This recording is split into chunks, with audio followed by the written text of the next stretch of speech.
नमस्कार साथियों, मैं मनीष पाल आप सभी का आपके अपने चैनल लर्न एंड शेयर में तहे दिल से स्वागत और अभिनंदन करता हूं। मेरे प्यारे साथियों, मेरे शेर और शेरनियों, मेरे काजू कतलियों, हो जाओ तैयार। और अब आपको होने वाला है सामाजिक विज्ञान से प्यार। हम लोग पढ़ रहे थे अध्याय 6 राजनीतिक दल, उसके लेक्चर 1, लेक्चर 2, लेक्चर 3 कर चुके हैं, बहुत कुछ जान चुके हैं। अब आज क्या क्या जानना है तो वो जानते हैं। आज हम लोग पढ़ेंगे क्षेत्रीय दलों के बारे में, और क्षेत्रीय दल के बारे में ये बहुत इंपॉर्टेंट बात मैं आपको बताऊंगा कि किस प्रकार से कोई भी राजनीतिक दल क्षेत्रीय दल बन सकता है। 5 शर्तें हैं, 5 में से एक कोई सी भी कर दो और फिर जी लो अपनी जिंदगी। राजनीतिक दलों के लिए चुनौतियां क्या है, उनमें क्या क्या चुनौतियां? आंतरिक लोकतंत्र का न होना, वंशवाद होना, पैसा और अपराधी तत्वों की बढ़ती घुसपैठ, विकल्पहीनता, दलों को कैसे सुधारा जा सकता है, ठीक है, उच्चतम न्यायालय का आदेश और कुछ अन्य सुझावों के साथ जो ये लेक्चर और चैप्टर का अपन कर देंगे एंड। तो अब सबसे पहले जानते हैं जो वो 5 शर्तें कौन सी। देखिए, पहली शर्त, अब हम लोगों को क्या है, एक बात मान करके चलनी है कि हमें कौन से राज्य की क्षेत्रीय दल बनना है। हमें उत्तर प्रदेश का बनना है, हमें यूपी का क्या बनना है, उत्तर प्रदेश का हमें बनना है क्षेत्रीय दल। जैसे कि समाजवादी पार्टी है, ये सभी क्या है, वहां के क्षेत्रीय दल है, हमें उत्तर प्रदेश का बनना है। अब पहली शर्त हमारे लिए क्या है, 6% वैध मतदान विधानसभा चुनाव में। जैसे कि अभी 2022 में क्या होंगे, चुनाव होंगे यूपी में विधानसभा के। अब वहां पे जब वोटिंग हो, उसका 6% क्या है, आपको वैध मतदान मिले। जैसे कि मतलब 10 लाख लोग वोट डालने वाले हैं, टोटल वोट डालने वाले हैं, इनमें से 2 लाख ने वोट डाला नहीं, कितने हो गए, बचे 8 लाख। ठीक है, अब इस 8 लाख में से मान लो कि मान लेते हैं हम लोग 1 लाख लोगों ने इनवैलिड वोट डाल दिया, मतलब उनका वोटिंग लिस्ट में नाम नहीं था, उन्होंने डाल दिया, फर्जी वोट डाल दिया, वापस से आकर के वोट डाल दिया, तो 1 लाख लोग हम रिड्यूस कर देते हैं। बचे कितने भैया, 7 लाख। अब इन्होंने बोला 7 लाख का 6% आपको मिलना चाहिए। 00 से 00 कैंसिल, 7×42, तो 42,000, 7 लाख में से 42,000 वोट आपके कैंडिडेट्स को मिलने चाहिए। इसके साथ साथ 2 सीटें विधानसभा में। सिर्फ वोट ही वोट सब कुछ नहीं है, आपकी सीटें भी जीतनी चाहिए विधानसभा में। पहली शर्त यह है कि या तो 6% मत आपको मिल जाए विधानसभा में, और उसके साथ साथ 2 सीटें भी आपको क्या है, आपके विधानसभा मतलब उत्तर प्रदेश की विधानसभा में हमें मिले। उत्तर प्रदेश की विधानसभा में टोटल 403 सीटें हैं। कितनी सीटें हैं, 403 सीटें हैं। यूपी से लोकसभा में जो चुन करके जाते हैं वो 80 लोग चुन करके जाते हैं, और राज्यसभा में जो चुन करके जाते हैं वो 31 लोग चुन करके जाते हैं। ये सभी बाबू भैया किसका खेल है, जनसंख्या का खेल है, क्योंकि यूपी की जो जनसंख्या है वो सबसे ज्यादा है। कितनी है, 22 से 25 करोड़ के बीच में यूपी की जनसंख्या है। इसीलिए तो यूपी को क्या कहा जाता है, भारत की राजनीति का सेंटर, केंद्र कहा जाता है उसे। पहली शर्त ये, या तो आप ये शर्त पूरी कर दो, कोई बात नहीं, नहीं हो रही तो दूसरी शर्त पे आ जाते हैं। 6% वैध मतदान राज्य से लोकसभा के चुनाव में। अब जब लोकसभा के चुनाव जैसे 2019 में हुए थे, 2024 में होंगे। अब जब 2024 में होंगे तो जब वो 80 सीटें हैं, उन 80 सीटों पे आप अपने कैंडिडेट उतारोगे, और उसमें जब भी वोट है उसका 6% आपको मिल जाना चाहिए।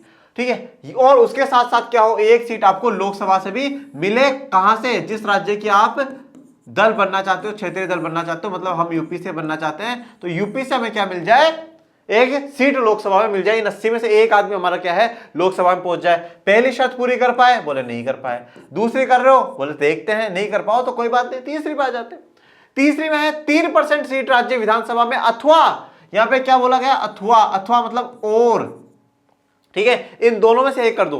3% सीट राज्य विधानसभा में या 3 सीट विधानसभा में। बोले सर ये क्या लफड़ा है, 3% सीट, जैसे मान लो कि भैया 403 वहां पर है, मैं 400 के हिसाब से लेकर के चल रहा हूं, 3% काटोगे 12 सीट, और हम जो 3 ऊपर है उनमें चलो एक और मान लिया, हमने माना 13 सीट। 403 का जो 3% है, 13 सीट क्या है, कोई एक पार्टी जीत जाए।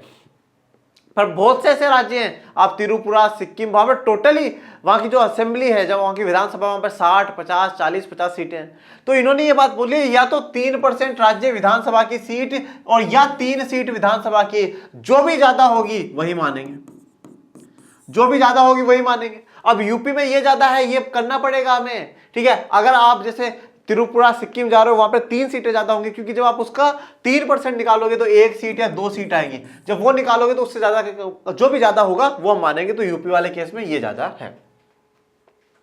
फिर आता है चौथा, 1/25 राज्य से लोकसभा में। अब राज्य से लोकसभा में 1/25 का मतलब क्या है, कि भाई लोकसभा में आपकी जितनी भी सीट हो ना, हर 25 सीट पे आपको 1। तो अब यूपी में टोटल कितनी सीटें हैं, 80 सीटें, मतलब पहले 25 पे 1, फिर 25 पे 1, फिर 25 पे 75 पे कितनी हो गई 3, कम से कम हम 3 सीटें क्या है यूपी से जीत करके लोकसभा में चले जाए। अब जैसे मानो राजस्थान से हम बनना चाहते हैं तो राजस्थान में टोटल ही 25 सीटें हैं, टोटल ही राजस्थान से लोकसभा में 25 सीटें, मतलब आप एक सीट जीत जाओ तो आप क्या बन जाओगे, क्षेत्रीय दल राजस्थान के बन जाओगे। इजी है पर इतना इजी लगता है, उतना इजी है नहीं। ये शर्त भी चलो आपने पूरी नहीं करी तो आखिरी वाली तो कर दो, 8% वैध मतदान राज्य विधानसभा चुनाव में। आपको जब विधानसभा चुनाव हो तो आपको 8% जो सही वोट है वो आप लोगों को मिल जाए।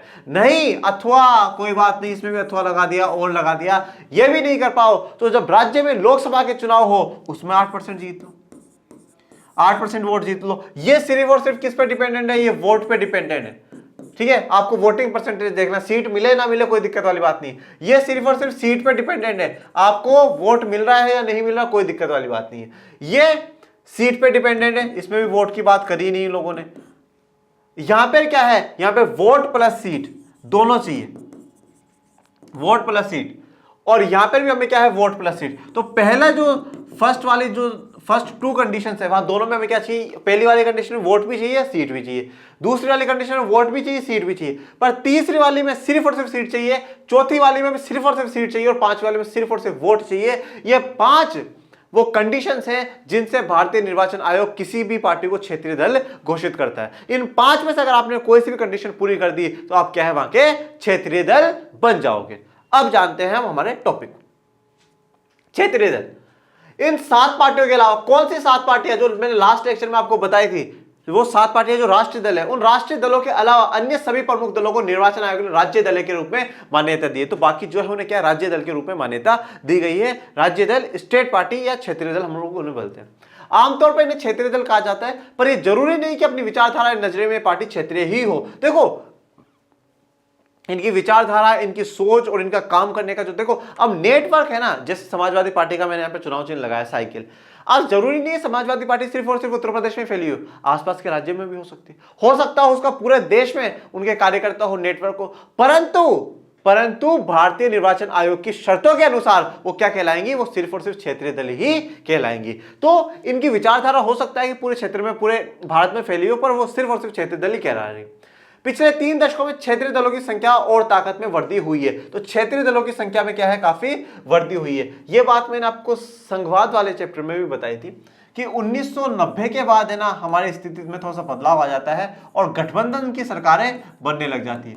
ये गठबंधन की सरकारें क्यों बनने लग जाती है, क्योंकि जो क्षेत्रीय दलों का उदय हो रहा है ना, ठीक है, the rise of the state party, जो क्षेत्रीय दलों का उदय हो रहा है, इससे क्या हो रहा है, ये जो दल है ये अपने स्टेट में बहुत पावरफुल है, इसलिए जो नेशनल पार्टियां है ना उनको भी क्या करना पड़ा, राष्ट्रीय दलों को भी इनकी मदद लेनी पड़ रही है और सरकार बनाने में इनको साथ लाना पड़ रहा है। तो ये बहुत बढ़िया फायदा हुआ है, गठबंधन सरकार उस समय बनती है।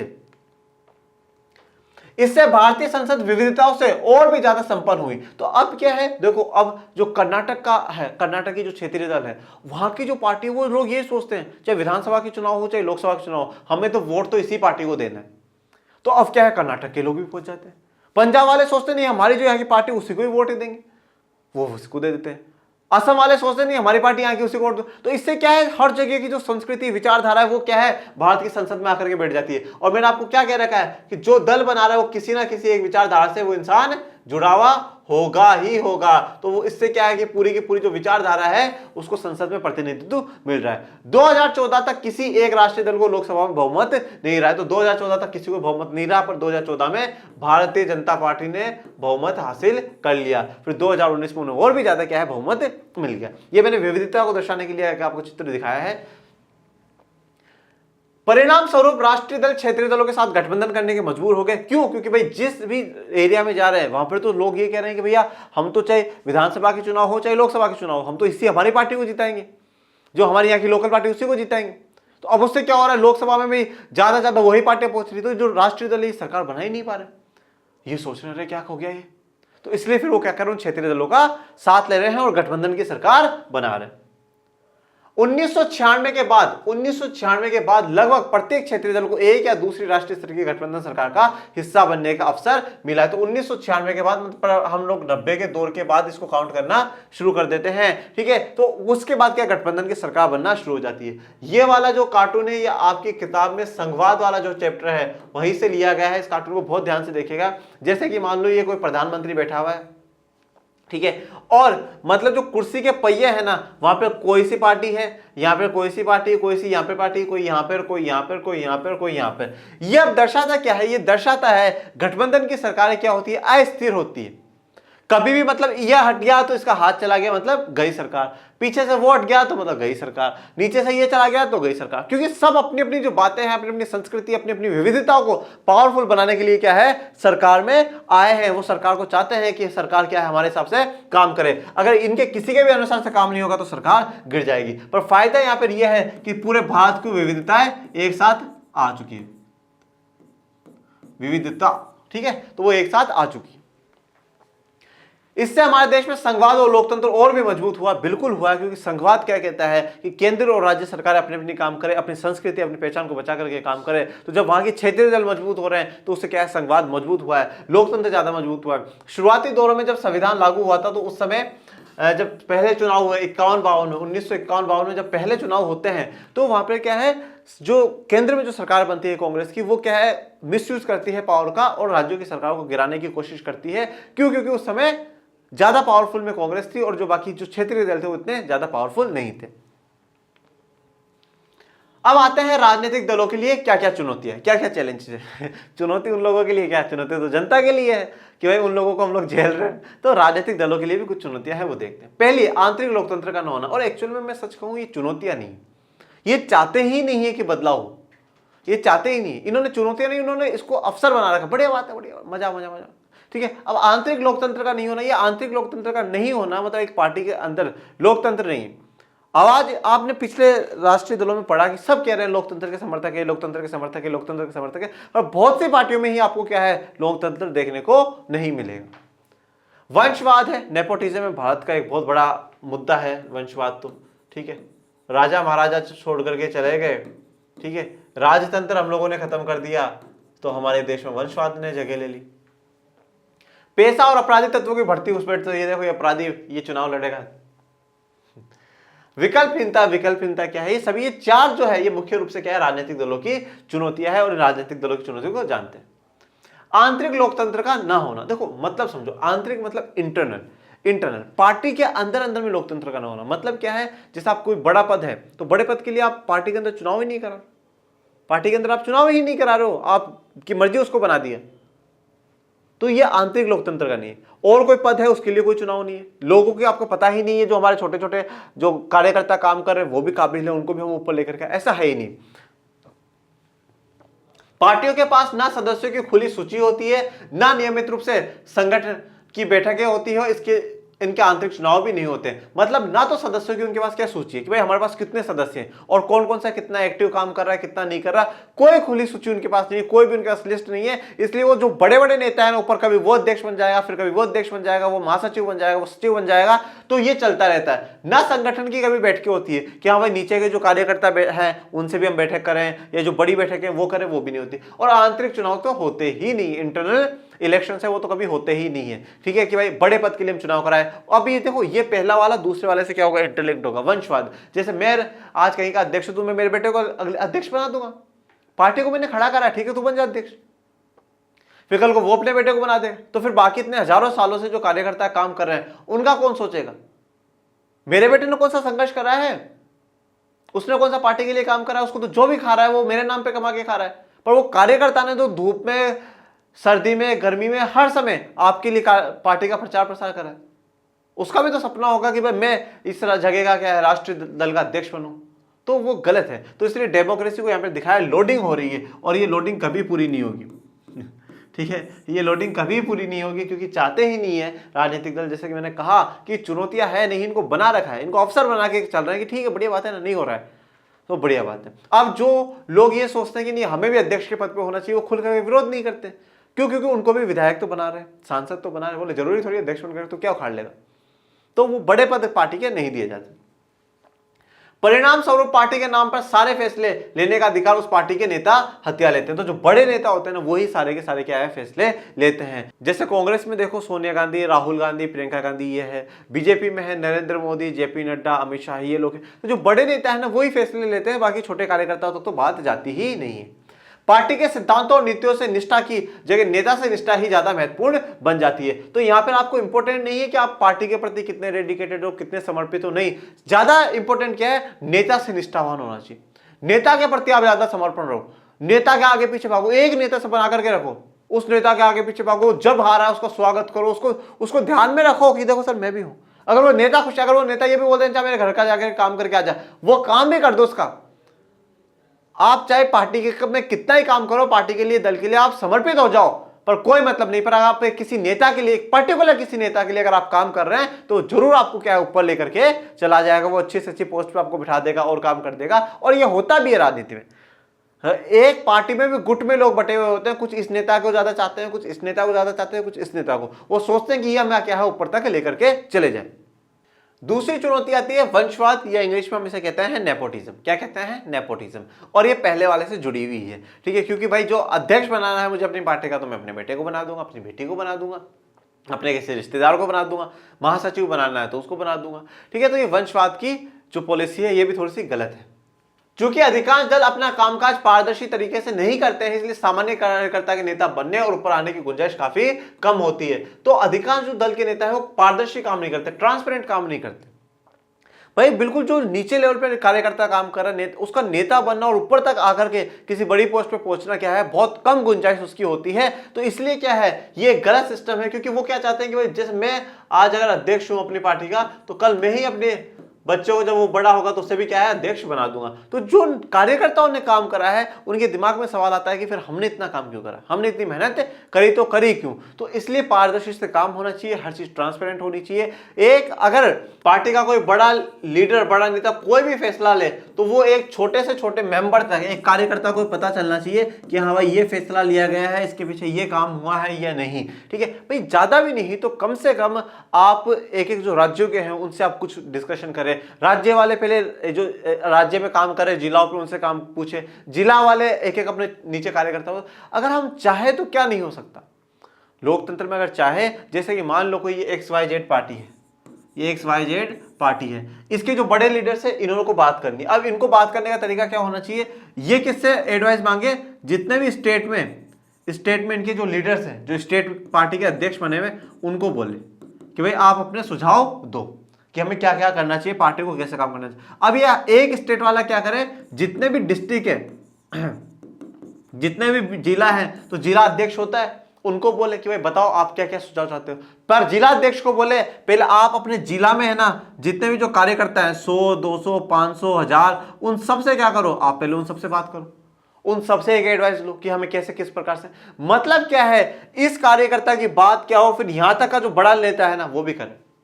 इन कार्यकर्ताओं ने जिला अध्यक्ष को बात बताई, इन्होंने राज्य अध्यक्ष को बात बताई, और फिर ये राष्ट्रीय अध्यक्ष को बात बताएंगे। तो एक क्या होता है, ये बनता है कि हाँ भाई हमारी भी बात सुनी जा रही। नहीं तो वो कार्यकर्ता का क्या मतलब है।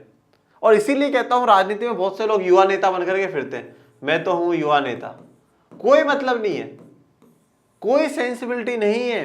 राजनीति में सिर्फ और सिर्फ आपका इस्तेमाल किया जाता है, पर आप भी उसका इस्तेमाल कर लेते हो, बढ़िया खा पी करके चुनाव के समय में आ जाते हो, बढ़िया कोल्ड ड्रिंक खा लेते हो, समोसे कचौरी खा लेते हो। आप ये सोचते हो कि हमने नेता को उल्लू बना दिया, और नेता ये सोचता देखो मैंने इनको उल्लू बना दिया, और दोनों उल्लू बनते रहते हो। बढ़िया आप भी जाकर के खा के आते हो, आप एक बार खाते हो, वो फिर 5 साल तक आपको खाते रहते हैं। तो ऐसा चलता ही रहता है। जो लोग नेता होते हैं वे अनुचित लाभ लेते हुए अपने नजदीकी लोगों और यहां तक कि अपने ही परिवार के लोगों को आगे बढ़ाते हैं। तो जो बड़े नेता होते हैं वो अपने ही नजदीकी लोगों को क्या आगे बढ़ा देंगे, उन्हीं को क्या बड़े पदों पे बिठा देंगे, बड़े पोस्टों पर आप बिठाते हुए नजर आएंगे। जैसे कि हम देखते हैं, मैं दोनों पार्टियों का उदाहरण दूंगा, मैं किसी एक का नहीं देता। कांग्रेस का जैसे आप देखिएगा कि पहले शुरुआत के समय में क्या थे, चुनाव होते थे कांग्रेस में, आंतरिक चुनाव हुआ करते थे, जैसे कि हम देखते भी आए अधिवेशनों में चुनाव हुए हैं और तभी राष्ट्रीय अध्यक्ष घोषित करा गया। पर अब क्या होता है, या तो सोनिया गांधी अध्यक्ष बनेगी या राहुल गांधी अध्यक्ष बनेगी। ये वंशवाद का ही उदाहरण है। इसी प्रकार से आप देखिएगा भाजपा में BCCI जो क्रिकेट टीम तो चलाती है, उसका अध्यक्ष किसे बनाया गया, अमित शाह के जो बेटे हैं जय शाह, उनको बनाया गया। क्यों, ये क्या है, ये मैंने दोनों पार्टी के उदाहरण दिए। मैं ये कह रहा हूं सब बराबर है। तो ये क्या है, ये वंशवाद ही तो है, ये नेपोटिज्म ही तो है। तो ये नेपोटिज्म क्या है, अपने रिश्तेदारों को, अपने नजदीकी लोगों को बिठा देना। मैं एक पार्टी के पक्ष में विपक्ष में नहीं बोलता, पर सभी ने क्या है, सुधार करने की जरूरत है। अनेक दलों में शीर्ष पद पर हमेशा एक ही परिवार के लोग आते हैं। तो अनेक दलों में आप देखोगे जो शीर्ष पद पर, जो बड़े पदों पर अध्यक्ष उपाध्यक्ष, वो एक ही परिवार के लोग रहते हैं। ये दल के अन्य सदस्यों के साथ अन्याय है। तो जो पार्टी के जो अन्य लोग हैं, अन्य सदस्य, उनके साथ अन्याय है। ये बात लोकतंत्र के लिए भी अच्छी नहीं है, क्योंकि इससे अनुभवहीन और बिना जनाधार वाले लोग ताकत वाले पदों पर पहुंच जाते हैं। तो इससे क्या है कि जो अनुभवहीन लोग हैं वो भी क्या है, जैसे मैंने कहा ना भाई, मैं अध्यक्ष हूं, भाई मैंने स्ट्रगल करा है, मैं लोगों से मिलता हुआ आया हूं, मैं बड़ी पोस्ट पर जहां तक पहुंचा हूं, स्ट्रगल करता हूं। और मेरे बच्चों को तो ये भी नहीं पता कि किसान की समस्या क्या है, तो मैंने उसको बना दिया, बोला बैठ जा तू अध्यक्ष आज से इस बड़ी पार्टी का। पर फिर वो अनुभवहीनता है ना, वो बर्बाद कर देती है। तो अनुभवहीनता और जनाधार, जन के सपोर्ट के बिना ही वो बड़ी पोस्ट पे वहां पहुंच जाता है। ये प्रवृत्ति कुछ प्राचीन लोकतांत्रिक देशों सहित कमोबेश पूरी दुनिया में ही देखी जाती है। तो ये तो पूरी दुनिया में ही क्या है, देखने को मिलती है हम लोगों को, कि हाँ भाई सब अपने जो चाहने वाले को उनको क्या है आगे पहुंचाते जाते हैं, सपोर्ट करते जाते हैं, सपोर्ट करते जाते हैं, और वो उनको बड़ी पोस्ट पे पहुंचा देते हैं। तो 2 चुनौतियां हमारी कंप्लीट होती है। अब तीसरी चुनौती, राजनीतिक दलों की तीसरी चुनौती। तो वंशवाद हमारा हो गया, और अब आते हैं पेशा और अपराधी तत्वों की बढ़ती घुसपैठ। मतलब खास करके जब चुनावों का समय होता है, पेशे और अपराध, मतलब ये एक आइडेंटिटी बन चुकी है। अगर आपको चुनाव लड़ने हैं तो आप क्रिमिनल बनो, आपका क्रिमिनल होना ही चाहिए, क्योंकि जो आम इंसान है, जो सीधा इंसान है, वो चुनाव लड़ नहीं सकता, क्योंकि आपके सामने कोई खड़ा हो रहा है, वो जरूर कोई ना कोई किसी ना किसी क्रिमिनल में उसका रिकॉर्ड वहां पे चल रहा होगा। वो कभी भी आपको उड़वा दे, चलो। फिर चुनाव लड़ने के लिए अगर आपको किसी पार्टी का टिकट चाहिए, उसका नाम चाहिए, उसको इतने सारे पैसे देने पड़ते हैं भाई। जैसे मान लो, फिर मैं एग्जांपल, मैं हूं और एक एक्स पर्सन है। हो सकता है कि भाई पब्लिक मुझे ज्यादा चाहती है, मैं सपोर्ट ले सकता हूं, पर इस एक्स पर्सन के पास क्या है, ज्यादा पैसे है। इसने क्या करा, पार्टी को बोला मैं आपको 50 लाख रुपए दूंगा, मैं 50 लाख रुपए आपको दूंगा, आप मुझे उतार दो। पार्टी ने बोला ठीक है तू उतार, चलो मनीष का पत्ता कट कर। यह होता है। ये सिर्फ और सिर्फ लोकसभा विधानसभा चुनाव की बात नहीं है, मैं आपको पर्सनली बताता हूं ये कहां पर हो रहा है। जो छात्र संघ के चुनाव होते हैं, स्टेट स्टूडेंट यूनियंस होती है, उनके भी जो चुनाव होते हैं ना, वहां पर भी चीज देखने को मिलती है। अगर कोई उम्मीदवार उनको ज्यादा पैसे दे देता है तो उनको टिकट दे देते। क्यों? क्योंकि पार्टी के नाम से जीतने के चांसेस क्या होते हैं, ज्यादा होते हैं। पार्टी के नाम से जीतने के चांसेस ज्यादा होते हैं। तो इसीलिए क्या है, पर पैसा और अपराधी को इसलिए क्योंकि अपराधी बहुत मदद कर रहा है। अपराधी को चुनाव में उतरना है तो बहुत बड़ा, क्योंकि अपराधी क्या है, अपराधी ने चुनाव पहले अपराध कर लिया, पर अब उसे बचना भी तो है। तो उसने क्या करा, एक पार्टी से पैसे दिए, बोला आप मुझे चुनाव में उतारो, फिर उसी अपराधी को हम लोग जिता देते हैं, वो सांसद बन जाता है, वो विधायक बन जाता है, वो अपने पहले के तो सारे अपराध मिटवा ही देता है, उसके साथ साथ अपने और आगे अपराध करता है। और फिर हम पहले ही नहीं बोलते थे, अब तो सांसद बन गया, विधायक बन गया, और हो सकता है वो मंत्री भी बन गया हो, फिर तो हम बिल्कुल ही नहीं बोलेंगे। ठीक है ना। थोड़ी थोड़ी जो आपकी खामोशी है ना, वो याद रखिएगा, वो लोकतंत्र को खत्म करने पर है। आप जाति में धर्म में ही मर जाएंगे, और जिनको इस देश को बर्बाद करने पे लगे ना, वो बर्बाद कर करके चले जाएंगे। इसलिए जागो मोहन प्यारे। और जब उम्मीदवार की बात आती है ना, तो देखो उसने कितने क्रिमिनल केसेस करे, कसम खा लो मैं नहीं दूंगा वोट। आपको पता है, आपको पूरा अधिकार है कि जो आपकी कलेक्ट्रेट है, जहां पर कलेक्टर बैठता है, आप वहां जाकर के मांग सकते हो ब्यौरा कि जितने भी उम्मीदवार इस बार खड़े हुए हैं, मुझे सबकी डिटेल चाहिए, कितने के खिलाफ कितने क्रिमिनल केस है, कितने के पास कितनी संपत्ति है, पूरा मुझे ब्यौरा चाहिए, कितना कौन एजुकेटेड है, कितना नहीं। आप मांग सकते हैं, पर नो, हमें चाहिए ही नहीं, हमें बिल्कुल भी नहीं चाहिए। तीसरी चुनौती दलों में खासकर चुनाव के समय पेशा और अपराधी तत्वों की बढ़ती घुसपैठ की है। अब ये बताओ, ये चुनौती है क्या इन लोगों के लिए? हाँ, अवसर बना रखा है इन लोगों ने। पार्टी के जो बड़े नेता है वो सोचते पैसा आएगा, अपराधी सोचता है मैं चुनाव जीत करके सांसद बन जाऊंगा, कल को उन पार्टी के नेताओं को ही हटा दूंगा। ये चुनौती है, ये चाहे तो सुधार क्यों नहीं सकते? तो ये चुनौती नहीं है इन लोगों के लिए, ये हमारे लिए चुनौतियां हैं। क्योंकि पार्टी की सारी चिंता चुनाव जीतने की होती है, तो इसके लिए कोई भी जायज नाजायज तरीका अपनाने को प्रेज नहीं करती है। तो सिर्फ और सिर्फ उस समय जो जो पार्टियां बड़ी बड़ी बातें करती हैं लोकतंत्र की, जो पार्टियां बात करती है संविधान की, जो पार्टियां बात करती है देश की, वो उस समय सब कुछ भूल जाती है। साम दाम दंड भेद सब कुछ अपना करके सिर्फ और सिर्फ क्या करना है, हमें चुनाव जीतने हैं। अब चुनाव में कैसे भी जीतो, किसी को 1 लाख रुपए देकर खरीदो और किसी को 1 करोड़ देकर खरीदो, पर खरीदना है और हमें जीतना है। और फिर बाद में क्या है, वो आपको तो एक बार पैसे दे देते हैं और फिर वो जिंदगी भर पैसा भर करके भागते रहते हैं और आप चुपचाप सुनते रहते हो। वे ऐसे ही उम्मीदवार उतारती है जिनके पास काफी पैसा हो या पैसे जुटा सके। तो जिनके पास खूब पैसा हो उन्हीं को ही टिकट देती है पार्टियां। किसी पार्टी को ज्यादा धन देने वाली कंपनियां और अमीर लोग इस पार्टी की नीतियों और फैसलों को भी प्रभावित करते हैं। तो अब जैसे मान लो कि भाई कोई बहुत बड़ी कंपनी है, उसने क्या करा, जैसे ये एक्स पार्टी है, इस पार्टी को क्या है, चुनाव के समय बहुत पैसा दे दिया। इस कंपनी ने चुनाव के समय बहुत पैसा दे दिया। ये बिजनेसमैन है और बिजनेसमैन कभी भी राजनीति नहीं करना चाहता।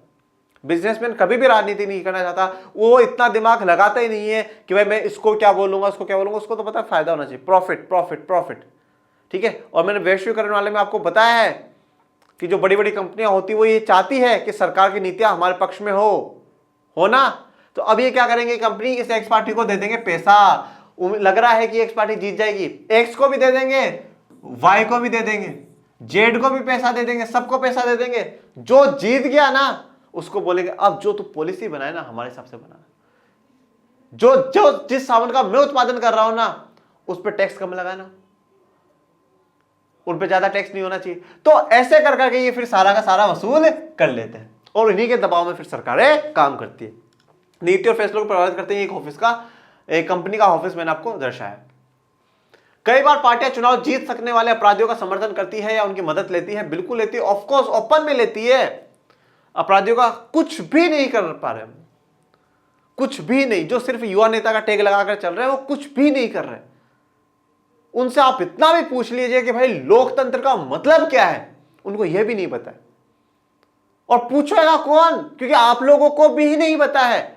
अब तो आप लोग पढ़ रहे हैं, हमें मैं सच में जो नेता आ रहा है उसे ना लोकतंत्र का मतलब पता है, ना उसे संविधान के बारे में कुछ पता है, उसे कुछ भी नहीं पता। उन्होंने सिर्फ 3-4 मुद्दे रट रखे हैं कि हाँ भाई यहां पे जाना तो ये बोलना है, वहां पे जाना ये बोलना, बस बात खत्म, बात खत्म।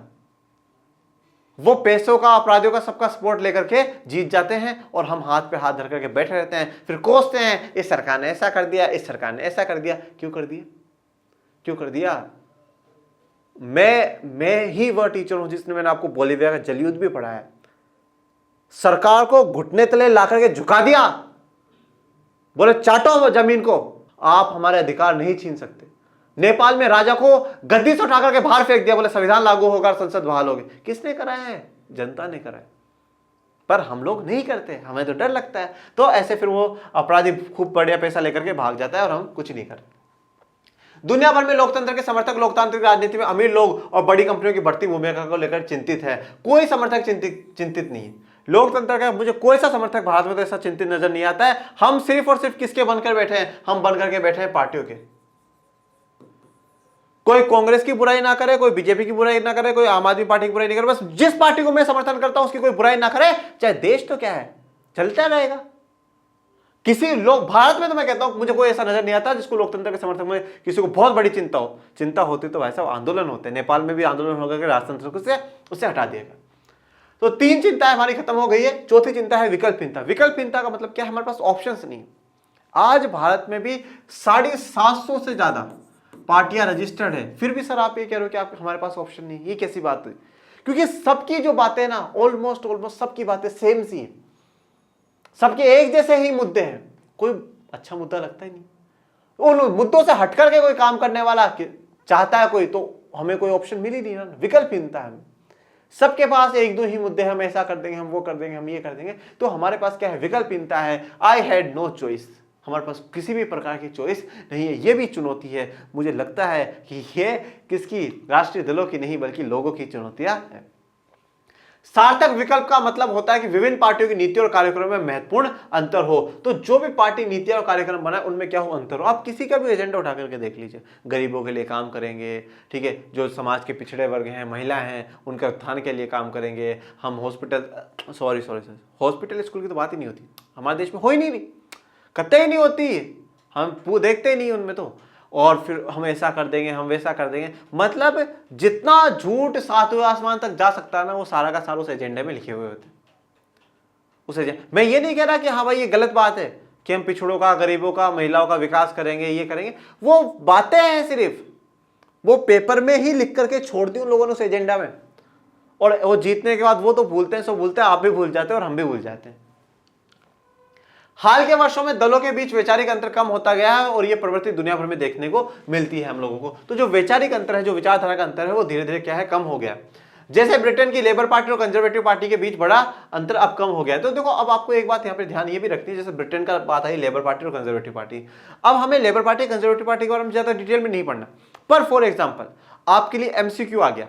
अब एमसीक्यू में पूछ लेगा इनमें से कौन सी पार्टी ब्रिटेन में नहीं है। अब आप सोचोगे यार हमने कब पढ़ा ब्रिटेन के बारे में, फिर आप सोचोगे लोकतंत्र और विविधता वाले चैप्टर में पढ़ा हुआ, नहीं पढ़ा हमने लोकतंत्र और विविधता वाले, ब्रिटेन की पार्टियों का नाम ही नहीं आया। वो तो जो कैथोलिक और प्रोटेस्टेंट का जो समर्थन कर रही है, उन पार्टियों का नाम हमने पढ़ा है। मैंने अमेरिका की 2 पार्टियों के बारे में आपको बताया था, डेमोक्रेटिक और रिपब्लिक। पूछ लेंगे आपसे, फिर याद आएगा हो अच्छा, कंजर्वेटिव लेबर पार्टी यहाँ पे पढ़ा था। तो इस प्रकार से आपको एक एक वर्ड को यह क्या है, बहुत ध्यान से पढ़ते चलना है। एनसीईआरटी के हर शब्द को अपने आप में घोल लेना है। जैसे भगवान शिव ने विष पिया था ना, आप एनसीईआरटी को पी जाओ। और भगवान शिव ने विष पीकर भी क्या है, दुनिया का भला करा था। और आपको मैं इतना कहता हूं, सिर्फ और सिर्फ आप जब एनसीईआरटी को पी जाओगे ना, तो आपका खुद का भला हो जाएगा। जो लोग इससे अलग नीतियां चाहते हैं, उनके लिए कोई विकल्प उपलब्ध नहीं है। तो अब जो लोग ये चाहते हैं कि इनसे हटकर के कुछ आए, कुछ हटकर के होना चाहिए, जरा हटकर के आए तो ही हम वोट डालें, तो वैसा नहीं मिलता है। कई बार लोगों के पास एकदम नया नेता चुनने का विकल्प भी नहीं होता, क्योंकि वही थोड़े से नेता हर दल में आते जाते रहते हैं। ये बात हम लोग देखते हैं, नया नेता का ऑप्शन होता ही नहीं। या तो ये या ये क्लियर होता है कि इनमें से 2-3 में से ही कोई प्रधानमंत्री या मुख्यमंत्री बन जाएगा। नया नेता का हमारे पास ऑप्शन ही नहीं आता है। अब आते हैं बहुत इंपॉर्टेंट क्वेश्चन पे। ये दीदी सोच रही है दलों को कैसे सुधारा जा सकता है। कैसे सुधारा जा सकता है दीदी? है आपके दिमाग में कोई विचार? आप बता सकते हो कैसे सुधारा जा सकता है? कोई भी आइडिया हो आपके दिमाग में? नहीं है क्या? मार मार कर नहीं दीदी बोल रहे मार मार करके सुधारा जा सकता है। नहीं, संवैधानिक देश में रहते हैं हम, हिंसा नहीं करेंगे, बापू का देश है ये, ठीक है। तो जानते हैं दलों को कैसे सुधारा जा सकता है। विधायकों और सांसदों को दल बदल करने से रोकने के लिए संविधान में संशोधन किया गया। अब देखिए 1985 में भारत के संविधान में एक संशोधन करा गया और एक कानून लेकर के सरकार आई, जिस कानून का नाम था दल बदल कानून। दल बदल कानून का निषेध, ठीक है। दल बदल कानून का निषेध, या इंग्लिश में हम इसे कहते हैं anti defection law. Anti defection law मतलब क्या है सर इसका? दल बदल, दल मतलब पार्टी, और बदल दी, पहले यहां पे था फिर यहां पे आ गया, फिर यहां पे था फिर यहां पे आ गया। तो ये जो दल बदल वाला काम हो रहा है ना, बार बार में पार्टियों को बदलना, इस पे निषेध कर दिया, मना कर दिया संविधान ने। बोला आप बार बार पार्टी नहीं बदलोगे। होता क्या है, जैसे कि मान लो ये एक्स पार्टी है, ये वाई पार्टी है। मैं क्या है, एक्स पार्टी से जीत करके गया, मैं मेरा ही उदाहरण देता हूं, मी, ठीक है। मैं एक्स पार्टी से जीत करके गया, मैंने एक्स पार्टी के चुनाव से ही टिकट लड़ा, सब कुछ लड़ा, मैं जीत करके चला गया। अब क्या है, पर जो सरकार बनी वो वाई वालों की बनी, ठीक है। और अपने तो संबंध सारी जगह अच्छे हैं, अपन किसी से बिगाड़ के नहीं रखते, वाई वाले भी अपनी है, एक्स वाले भी अपनी। तो वाई वालों ने बोला यार मनीष जी क्या करते हो एक्स में, आ जाओ हमारी तरफ आ जाओ, आपको मंत्री बना देंगे। तो मानवीय शरीर है, मन में लालच आ गया, तो मैंने बोला मंत्री बनाओगे, कौन सा डिपार्टमेंट दोगे? बोले डिपार्टमेंट आप जो बोलोगे वही दे देंगे, आप आओ तो सही। मैंने बोला ठीक है चल लेते हैं यार। तो मैंने क्या करा, यहाँ पे दल बदल दी। क्यों? क्योंकि मुझे लालच दिया जा रहा है, ठीक है। वैसे मैं लेता नहीं, ठीक है। और सब कुछ स्थिति के ऊपर कहा जाता है। मैं हमेशा एक ही बात कहता हूँ, कभी भी बिना किसी की सिचुएशंस जाने हुए हम किसी पे कमेंट नहीं कर सकते। तो हमें स्थितियों को पहले जानना चाहिए। तो वो हमें, मैं इस प्रकार से क्या है, दल बदल लेता हूं। फिर कभी कभार जैसे मान लो अगली बार जब चुनाव हुए तो मेरे वाई की तरफ से लड़ा, फिर एक्स की सरकार बन गई, तो फिर मैं वाई एक्स की तरफ चला गया। ये जो दल बदल का है ना, इस पे क्या है, सरकार ने, संविधान ने क्या है, रोक लगा दी। 1985 में राजीव गांधी जी की सरकार थी, उस समय संसद में कानून आया और दल बदल कानून लेकर के आए, जिससे अब अगर आप दल को बदलते हो उस प्रकार से, तो आपकी क्या है, संसद में सीट भी जा सकती है, आप जो सांसद हो ना वो भी नहीं रहोगे। निर्वाचित प्रतिनिधियों के मंत्री पद या पैसे के लोभ में दल बदल करने में आई तेजी को देखते हुए ऐसा किया गया है। तो आपको मंत्री पद या पैसे का लाभ दिया जाएगा कि आप हमारी तरफ आ जाओ, अगली बार आपको हम और भी बड़ी पोस्ट पे पहुंचा देंगे, ऐसा। नए कानून के अनुसार अपना दल बदलने वाले सांसद या विधायक को अपनी सीट भी गंवानी पड़ती है। सांसद जो संसद में बैठता है वो, और विधायक जो राज्यों की विधानसभाओं में। इस नए कानून से दल बदल में कमी आई है, पर इससे पार्टी में विरोध का कोई स्वर उठाना और भी मुश्किल हो गया है। पार्टी नेतृत्व जो कोई फैसला करता है सांसद और विधायक को उससे मानना ही पड़ता है। देखो अब यहाँ के पॉजिटिव और नेगेटिव इफेक्ट्स दोनों हैं। पॉजिटिव इफेक्ट्स तो ये है, जो पॉजिटिव बात है वो तो ये है कि पैसों के लालच में क्या है, इंसान पार्टी नहीं बदलेगा, क्योंकि नहीं तो क्या होता है, पैसे के लालच में लोग पार्टी बदल लेते हैं और जो सच में उस पार्टी के कार्यकर्ता उस मंत्री के पद के लिए लायक होते हैं, काबिल होते हैं, वो क्या है, उनको वो पद नहीं मिल पाता है। तो ये एक अच्छी बात है कि हाँ चलो पैसे के लालच में हमने इसे सेव करा। पर इसका नेगेटिव इफेक्ट क्या है? इसका नेगेटिव इफेक्ट है वो ये है, नेगेटिव इफेक्ट कि जैसे अब मान लो मैं किसी पार्टी से जुड़ा हुआ हूं तो अब मैं जा नहीं सकता, दल बदल नहीं सकता, क्योंकि दल बदल कानून लग जाएगा। और मैं अब अपने किसी भी बड़े नेता के खिलाफ नहीं बोल सकता, क्योंकि खिलाफ बोलूंगा इसका मतलब मैं पार्टी छोड़ रहा हूं, पार्टी छोड़ रहा हूं इसका मतलब मैं दल बदल रहा हूं। तो सांसद और विधायकों को उनकी बातें माननी ही पड़ती है। तो ये थोड़ा सा प्रेशर है, ये गलत पॉइंट है। अब जानते हैं उच्चतम न्यायालय। उच्चतम न्यायालय का मतलब है सुप्रीम कोर्ट। देखो उच्च न्यायालय और उच्चतम न्यायालय दोनों में डिफरेंस। उच्च न्यायालय हाई कोर्ट है और उच्चतम न्यायालय सुप्रीम कोर्ट है। तो सर्वोच्च न्यायालय, उच्चतम न्यायालय हम सुप्रीम कोर्ट के बोलते हैं, उनको क्या आदेश है वो जानते हैं। और सर्वोच्च न्यायालय का जो आदेश है वो हमेशा सर आंखों पर रखना, ठीक है।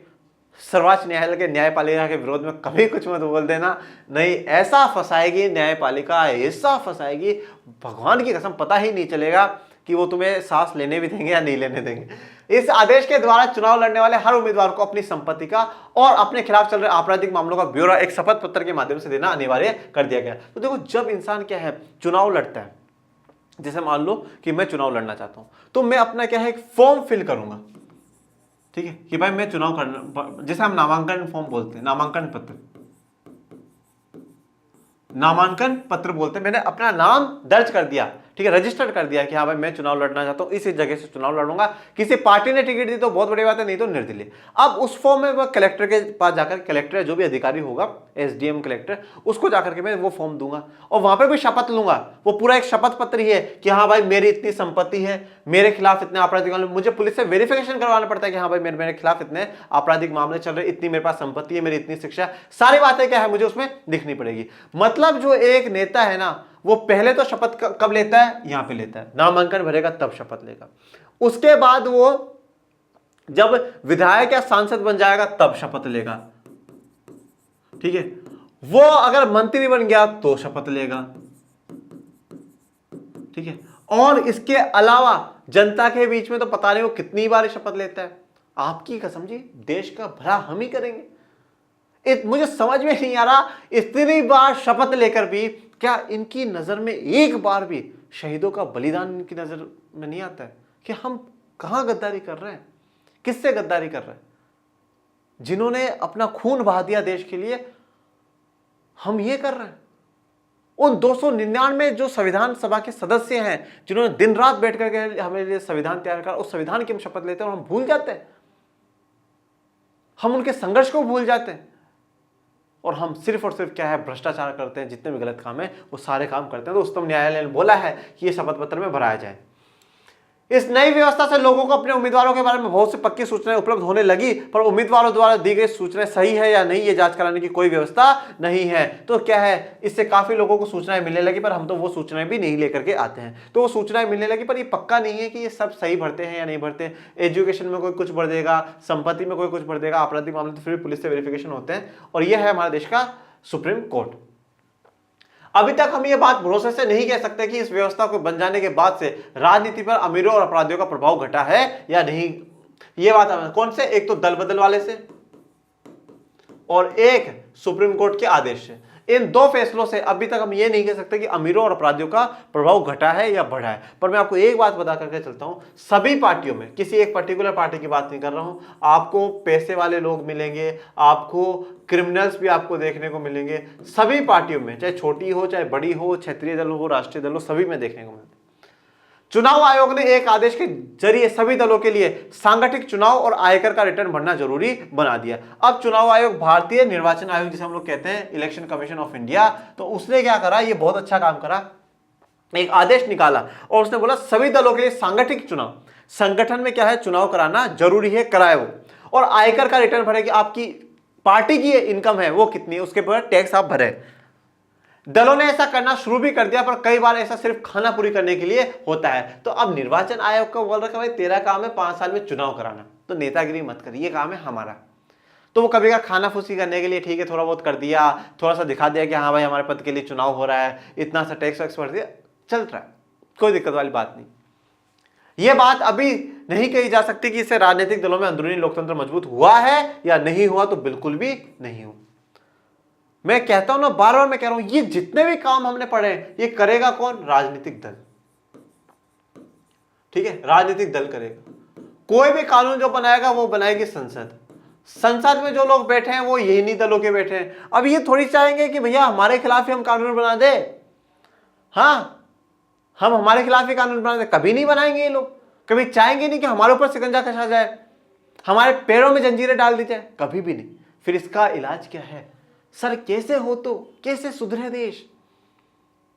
मैं हमेशा कहता हुआ आया हूं, देश के संविधान ने सबसे ऊपर आपको बताया है, हम भारत के लोग। क्या लिखा है? हम भारत के लोग, न सरकार बड़ी न संसद बड़ी, सबसे बड़े हो तो तुम बड़े, हम भारत के लोग।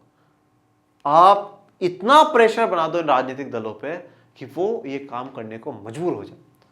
सौगंध खा लो कि अब अगले कोई भी विधानसभा चुनाव हो, लोकसभा चुनाव हो, हम पहले जो भी पार्टी का नेता है उसको बोले दिखा, हाँ तुम्हारे संगठन में चुनाव हुए या नहीं हुए, तुम कितना इनकम का टैक्स भरते हो, तेरे खिलाफ कौन से मामले चल रहे बता, एजुकेशन तुमने कितनी ले रखी, कहां से करी है बता।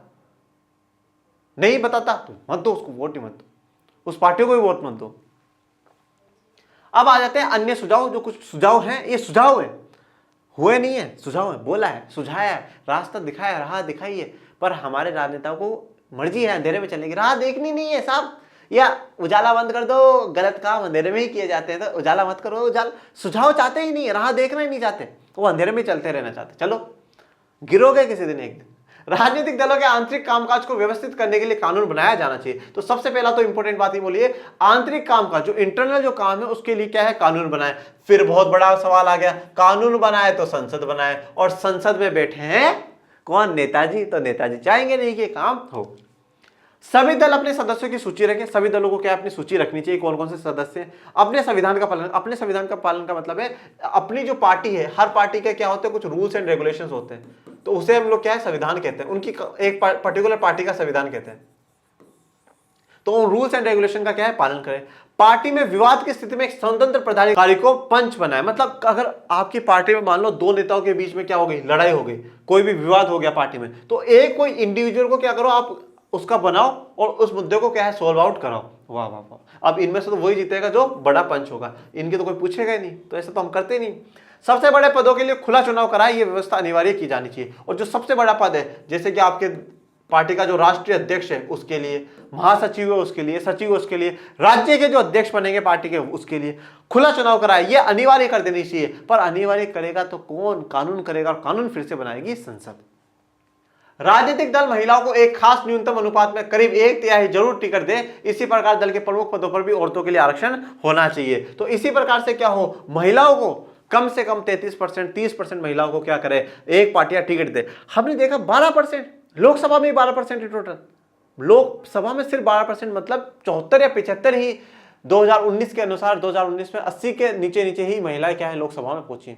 545 में से। दुखद विषय है नहीं, बहुत चिंता का विषय। तो इसलिए क्या है? ये जरूरी कर देना चाहिए पार्टियों को कि भाई इतना कम से कम 33% सीटों पर तो हम क्या है? महिलाओं को टिकट देंगे ही देंगे। महिला इंपावरमेंट होना चाहिए, महिला की आवाज उठनी चाहिए और बढ़नी चाहिए। चुनाव का खर्च सरकार उठाए। वाह वाह वाह, क्या सुझाव दिया है। चुनाव का सारा खर्चा कौन उठाए? सरकार उठाए। अब सरकार किसकी है? किसी ना किसी एक पार्टी की है। अब तो वो अपनी पार्टी को तो क्या देगा भैया? ज्यादा बेनिफिट देगा ना। सरकार दलों को चुनाव लड़ने के लिए धन दे, वैसे ठीक है कि सरकार सबको क्या धन देते हैं, उस धन से ज्यादा खर्चा ना करे। यह मदद पेट्रोल देकर के, कागज, फोन वगैरह के रूप में भी हो सकती है। और एक बहुत अच्छा तरीका दिया है कि पिछले चुनाव में जो मत मिले उसके हिसाब से क्या है? नगद पैसा दे दिया जाए कि हाँ भाई पिछले चुनाव में आपको इतने वोट मिले थे, इसके हिसाब से आपको इतना ही पैसा दिया जाएगा। इसके अलावा राजनीतिक दल खुद भी ऐसा कानून पास करने पर सहमत नहीं होंगे जिन्हें वे पसंद नहीं करते। तो जिसे वो पसंद नहीं करते तो वो कर ही नहीं सकते ना। मैं कहता हूं ना, हमारे देश में अगर नेता सुधर जाए ना, देश विश्व गुरु बना हुआ ही है। ठीक है, कोई बड़ा सफर हमें नहीं करना, बस नेताओं के सुधरने की देरी। दो और तरीके हैं जिनसे राजनीतिक दलों को सुधारा जा सकता है, तो वो दो तरीके और देखते हैं। पहला, राजनीतिक दलों पर लोगों द्वारा दबाव बनाने का। ना ना ना ना, क्या बोल दिया साहब, भारत की जनता सो रही है, सोने दो, डिस्टर्ब मत करो, ऐसे ऐसी बातें मत करा करो। ये तो बल्कि राजनीतिक दल और इनको आकर के बोलते हैं, हाँ और कुछ गलत करना कर लो कर लो कर लो, ऐसी ऐसे ऐसे बात मत करा करो। सो रही है हमारी भारत की जनता, डिस्टर्ब नहीं, डिस्टर्ब, कोई कुछ नहीं बोले। हम राजनीतिक दलों पर दबाओ, अरे बाबा पता है उसको नेता कितना बड़ा, ना ना, राजनीतिक दलों पर दबाव बिल्कुल ही नहीं। कैंसिल करो कैंसिल करो, बात कैंसिल कैंसिल कैंसिल। यह काम चिट्ठियां लिखने, प्रचार करने और आंदोलनों के जरिए किया जा सकता है। चिट्ठियां लिखूंगा, पागल है क्या, मेरा नाम आ जाएगा, मरवा देगा वो नेता मुझे। प्रचार करूं, उसके खिलाफ करूं, उस पार्टी के खिलाफ ना, मैं कह रहा हूं हम जगा ही नहीं सकते राजनीतिक दलों। आम नागरिक दबाव समूह के द्वारा आंदोलन और मीडिया के माध्यम से भी ये काम कर सकता है। जैसे कि यहाँ पर एक पर्सन मीडिया को जवाब दे रहा है कि हाँ भाई ये बात हो गई है। अगर दलों को लगे कि सुधार न करने से उनका जनाधार गिरने लगेगा या उनकी छवि खराब होगी, तो इसके लेकर वे गंभीर होने लगेंगे। अगर उनको महसूस होगा कि जनता हमारे खिलाफ जा रही है, तो फिर वो क्या है, इसके लेकर के एक्टिव हो जाएंगे और वो ऐसे कानून जरूर बनाएंगे। सुधार का दूसरा तरीका, सुधार की इच्छा रखने वालों का खुद राजनीतिक दलों में शामिल होना। ठीक है, पर हाँ अब ऐसे लोग शामिल हुए जो सच में बदलाव चाहते हैं, ठीक है, सुधार लेकर के आना चाहते हैं। पर होता क्या है एक्चुअल में, कहते हैं ना कि कीचड़ में जाकर इंसान भी कीचड़ जैसा हो जाता है। अगर एक सेव खराब है ना, तो सारे के सारे खराब ही करती है। एक मछली खराब है तो वो पूरे तालाब को ही गंदा करती है, ऐसी कहावत है। तो जो एक अच्छा इंसान जाता है वो पूरे जोश के साथ, जैसे अब मान लो कि कोई एक पर्सन है, ये एक पर्सन है, ये गया भैया राजनीति में पूरे जोश के साथ। पर अब ये राजनीति में ऐसा तो है नहीं कि डायरेक्ट यहां पर पहुंच जाएगा, नहीं नहीं ना। तो अब इसलिए कोई यहां पर होगा, वो इस पे दबाव बनाएगा, वो यहां पर इस पे बनाएगा, और फिर यहां वाला इस पे दबाव बनाएगा। तो ऐसे करता करता ये भी थोड़ा थोड़ा थोड़ा थोड़ा धीरे धीरे धीरे धीरे करप्ट होना शुरू हो जाएगा, और वो भूल जाएगा कि मैंने क्या क्या बातें करी थी। इसलिए सिर्फ और सिर्फ जो सुधार सकते हैं तो वो जनता ही सुधार सकती है।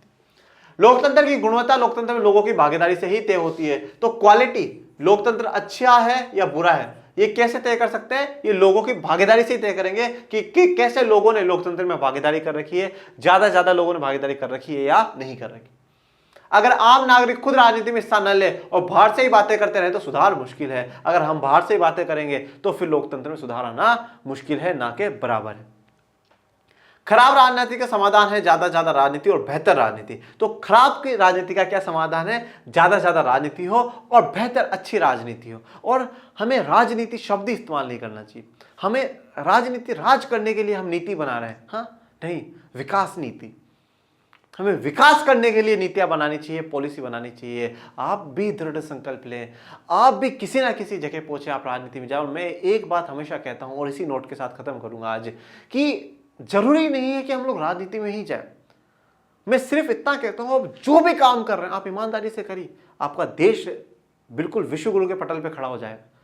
पर हम हमारे कामों में भी चोरी करते हैं, हम हमारे कामों में भी मन चुराने का काम करते हैं। ना, ऐसा थोड़ी कर सकते, तो वो गलत है। इसलिए इसी उम्मीद के साथ आज के इस चैप्टर को एंड करता हूं कि आने वाले समय में जब आपके हाथों में वोट देने की पावर आएगी, जब आपके हाथों में राजनीति में जाने की पावर आएगी, तो ये देश बदलेगा। और स्वामी विवेकानंद क्या करते थे कि उम्मीद पर तो पूरा विश्व टिका हुआ है। और इसी उम्मीद के साथ मैं चाहता हूं कि भारत के लोकतंत्र में और भी सुधार आएंगे, अच्छे नेता आप जैसे आएंगे। और अब भी आप ज़्यादा पढ़ाई करें, अपने चैनल को लर्निंग शेयर को लाइक करें, शेयर करें, सब्सक्राइब करें। Thank you so much. जय हिंद, जय भारत।